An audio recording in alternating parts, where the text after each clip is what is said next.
Assalamualaikum warahmatullahi wabarakatuh. Selamat siang adik-adik semuanya. Salam Pramuka. Selamat berjumpa kembali, bertemu kembali bersama kakak di ekstrakurikuler wajib Pramuka.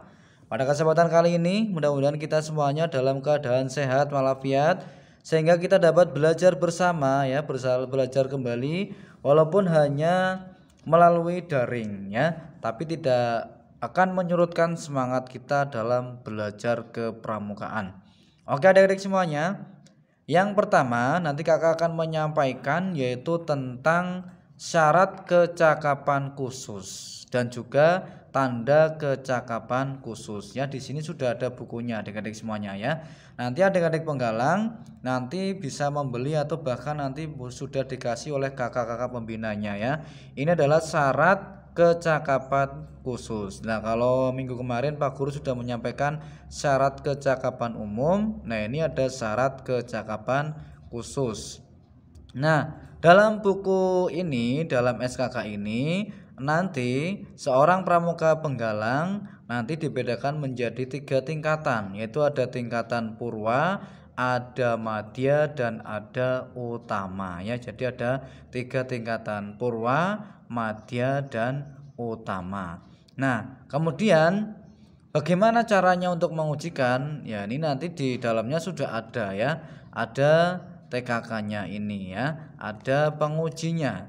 Nah, ada tingkatan purwa, ada madya, ada utama. Di sini ada diuji tanggal berapa, kemudian yang menguji siapa, nanti kakak pembina bisa tanda tangan di bawahnya di sini. Misalkan yang purwa ya. Nah, itu adalah tingkatan dalam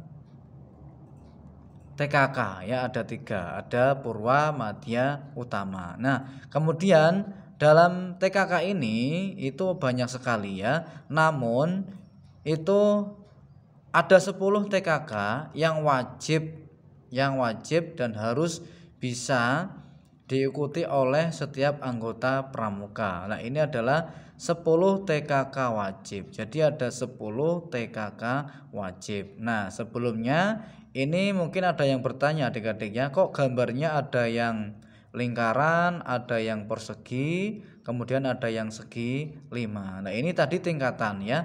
Untuk yang lingkaran ini adalah tingkatan TKK purwa. Kemudian untuk yang persegi ini adalah tingkatan TKK madya, dan untuk yang segi 5 ini adalah tingkatan TKK utama. Jadi tidak usah bingung ya. Gambarnya sama, cuman bentuknya nanti yang berbeda karena beda tingkatan. Oke, ada 10 TKK wajib yang harus dikuasai. Ini adalah TKK-nya ya. Sudah kakak siapkan ada 10 TKK wajib. Yang pertama ini warna dasar kuning. Ini adalah TKK daripada menabung atau penabung. Kemudian ini adalah juru rumah ya, pengatur rumah. Ini adalah tingkatan yang untuk purwa ya, makanya semuanya adalah lingkaran ya. Kemudian yang ketiga ini adalah TKK pengamat. Kemudian yang keempat TKK memasak. Yang kelima TKK P3K atau pertolongan pertama pada kecelakaan. Kemudian yang keenam sini ada TKK juru kebun. Kemudian yang ketujuh ada TKK berkemah. Kemudian yang kedelapan ada TKK pengaman kampung. Kemudian yang ke-9 ada TKK menjahit, dan yang ke-10 ada TKK gerak jalan. Itulah 10 TKK wajib yang harus dikuasai oleh seorang anggota penggalang. Adik-adik semuanya, dilihat ya pada gambar. Ini tadi adalah TKK apa? TKK penabung. Nah, untuk mendapatkan TKK ini nanti adik-adik harus melalui ujian ya. Yang diuji adalah yang pertama, adik-adik itu telah memenuhi SKK penabung untuk siaga. Jadi pada dulu kalian siaga, kalian sudah memenuhi untuk SKK penabungnya. Kemudian seluruh atau sebagian uang yang ditabung dalam buku tabungannya adalah uang yang diperoleh dari hasil usahanya sendiri. Jadi hasil daripada adik-adik itu hasil sendiri ya. Kemudian yang ketiga, dapat membantu mengurus administrasi buku-buku tabungan pramuka di perindukan siaga atau di pasukan penggalang. Nah, karena kita di pasukan penggalang berarti dapat membantu mengurus administrasi buku pada tingkatan pasukan penggalang. Nah, kalau 3 syarat tadi sudah tercapai, maka nanti adik-adik semuanya dapat atau berhak mendapatkan TKK penabung ini ya, untuk golongan yang pertama atau golongan purwa. TKK-nya berbentuk lingkaran. Gambar yang kedua adik-adik ya. Nah, di sini ada gambar seperti orang berjalan. Ini adalah TKK gerak jalan tingkatan purwa.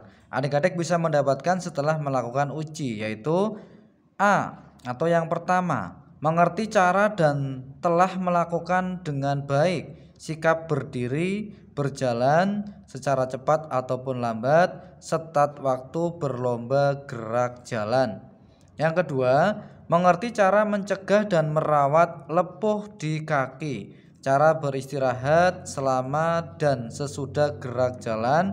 Yang ketiga, pernah mengikuti gerak jalan secara berkelompok ataupun perorangan sejauh 10 km untuk putra dan 8 km untuk putri, dan dilakukan sedikitnya 2 kali. Nah, itu adalah syarat daripada kalian bisa mendapatkan TKK gerak jalan. Kemudian ini ada TKK yang ketiga ya adik-adik ya. Ini adalah TKK pengamat, gambar mata ya, pengamat tingkatan purwa. Nah, syaratnya adalah yang pertama, dapat mengingat 10 dan 15 dari 15 benda. Nah, nanti adik-adik akan disuguhkan benda-benda jumlahnya 15 macam, dan adik-adik bisa mengingat 10 daripada 15 macam benda yang dilihatnya dalam waktu 1 menit. Dilakukan 2 kali percobaan dengan benda-benda yang berlainan. Nah, itu ya. Yang kedua, dapat mengenal dan mengingat sedikitnya 7 dari 10 macam benda yang diraba. Kalau yang pertama tadi dilihat, yang kedua diraba, dicium, dan dikecap dengan lidah dan suara yang didengarnya. Yang ketiga, dapat mengikuti jejak sejauh 3 km dengan menggunakan tanda jejak sederhana dari bahan alam sekitar, dan dapat mencatat sedikitnya 70% dari seluruh tanda yang dibuat oleh pembina atau penguji. Yang keempat, mengetahui dan mencatat cara dan kebiasaan hidup jenis binatang yang ada di sekitar, atau mengetahui nama dan mengenal 10 macam tumbuh-tumbuhan. Kemudian mengetahui nama dan mengenal beberapa macam jamur atau fungsi yang dapat dimakan atau yang beracun di daerahnya. Nah, itu adalah syarat untuk mendapatkan TKK pengamat. Kemudian gambar yang keempat adik-adik, ini adalah gambar juru kebun. Nah, untuk mendapatkan TKK ini kalian wajib 1, mengenal sedikitnya 5 jenis tanaman hias, 5 jenis tanaman buah-buahan, 5 jenis tanaman sayur-sayuran. Kemudian dapat membuat dan mempergunakan pupuk kompos. Yang ketiga, mengenal sedikitnya 3 macam hama dan penyakit tanaman dan tahu cara pencegahannya. Yang keempat, telah memelihara sedikitnya 1 jenis tanaman hias, 1 jenis tanaman buah-buahan, dan 1 jenis tanaman sayur-sayuran sampai berbunga, berbuah, dan dipanen sedikitnya selama 3 bulan. Nah, itu adalah syarat untuk mendapatkan TKK juru kebun. TKK yang nomor 5 ini adalah TKK menjahit dengan warna dasar hijau ya. Untuk mendapatkannya kalian harus yang pertama dapat menisik kain yang robek, memanjang, berlubang, robek, menyudut, dan menambal kain koyak. Itu adalah syarat yang pertama. Syarat yang kedua, dapat menjahit pakaian anak-anak atau dapat menjahit pakaian dalam olahraga renang untuk diri sendiri. Yang ketiga, dapat mengerti bagian-bagian mesin jahit dan cara pemeliharaannya, dan atau bisa mengambil ukuran badan.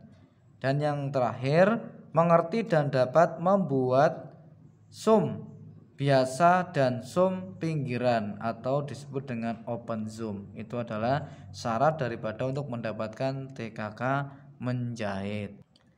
TKK yang keenam adik-adik, ini adalah TKK memasak dengan warna dasar hijau ya. Syaratnya yang pertama, dapat membuat dapur dan tahu persyaratannya. Yang kedua, mengetahui cara dan dapat membuat api terbuka dengan kayu tanpa minyak. Yang ketiga, dapat menghidangkan masakan untuk 5 orang yang terdiri dari nasi, 1 jenis lauk kering, kemudian 1 jenis hidangan pencuci mulut, dan minuman teh atau kopi panas. Yang selanjutnya, mengetahui cara menyimpan makanan menurut peraturan kesehatan. Dan yang terakhir, pernah membantu juru masak di suatu perkemahan selama 24 jam atau sehari. Itu adalah syarat untuk mendapatkan TKK juru masak. TKK yang ketujuh ya, ada TKK berkemah dengan warna dasar hijau. TKK berkemah, syaratnya yang pertama, sedikitnya sudah 3 kali mengikuti perkemahan sehari semalam. Misalnya perkemahan Sabtu malam Minggu atau persami, dan 1 kali perkemahan yang lebih dari 2 malam. Yang kedua, dapat memperlihatkan cara menyusun isi kantong punggung atau ransel. Yang ketiga, mengetahui dan dapat mendirikan tenda regu untuk 6-10 orang. Yang keempat, mengetahui dan dapat mengatur perkemahan atau regu. Kemudian yang kelima, mengetahui dan dapat menjaga kebersihan perkemahan regu, termasuk pembuatan tempat sampah basah dan tempat sampah kering. Ini adalah syarat yang harus dicapai untuk mendapatkan TKK berkemah.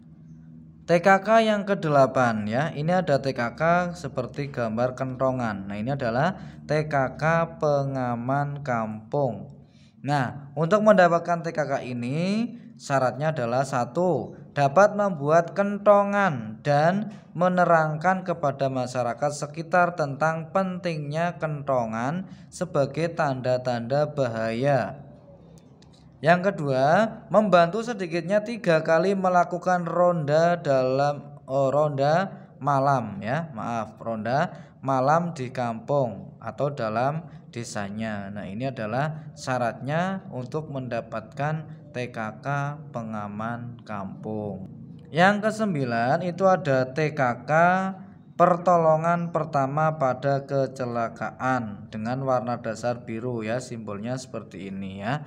Nah, untuk mendapatkannya itu ada syaratnya. Yang pertama itu adalah mengetahui cara dan dapat menolong kecelakaan luka iris, luka garuk, luka bakar atau kena benda panas, benjut atau memar, terkilir, hidung berdarah, tersengat atau tergigit binatang berbisa, dan debu di mata.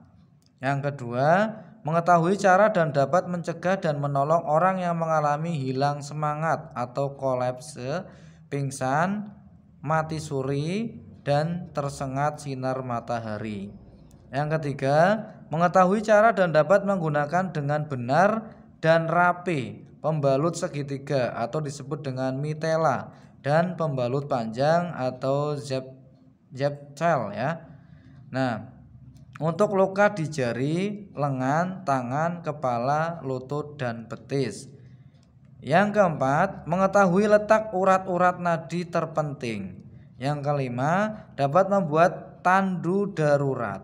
Yang keenam, mengetahui dan dapat melakukan dengan baik 2 pernafasan tiruan. Yang ketujuh, mempunyai pengetahuan tentang obat-obatan atau ramuan.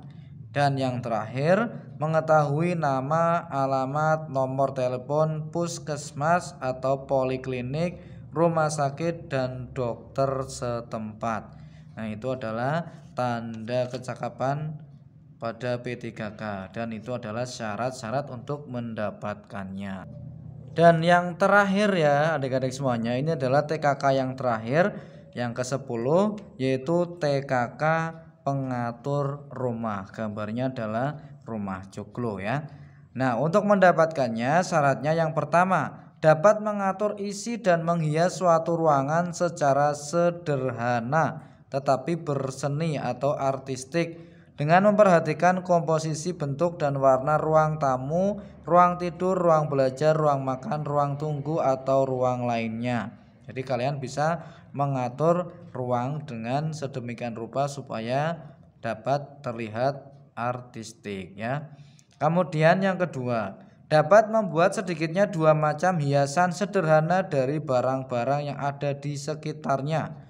Misalkan dari kertas, dari buah, dari batu, ataupun dari dahan-dahan lainnya ya. Yang ketiga, mengerti cara mengatur lampu penerangan dan peredaran udara atau ventilasi. Itu adalah syarat daripada untuk bisa mendapatkan tanda kecakapan khusus pengatur rumah. Nah, oke ya, demikian tadi ya adik-adik semuanya adalah tentang tanda kecakapan khusus dan juga cara untuk mendapatkannya. Mudah-mudahan nanti adik-adik semuanya dapat mendapatkan 10 TKK wajib yang harus dimiliki oleh seorang anggota pramuka penggalang. Mudah-mudahan materi hari ini dapat memberikan manfaat buat kita semua. Dan jangan lupa bertemu kembali di pramuka berikutnya. Dari kakak dalam menyampaikan banyak kesalahan, kakak mohon maaf yang setulus-tulusnya. Kakak akhiri wa ikhwan wabillahi taufiq wal hidayah. Wassalamualaikum warahmatullahi wabarakatuh. Salam pramuka.